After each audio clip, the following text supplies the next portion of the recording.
রমজান মাসের প্রথম প্রভাতে ধলাই থানা এলাকার রাজঘাট ও চান্নিঘাট মসজিদের সামনে এক মর্মান্তিক সড়ক দুর্ঘটনায় অটো চালকের মৃত্যু হয়েছে।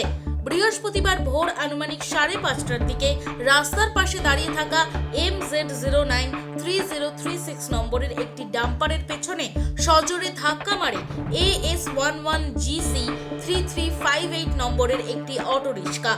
সংঘর্ষে অটোর সামনের অংশ দুমড়ে মুচড়ে যায় এবং চালক গুরুতর আহত হন।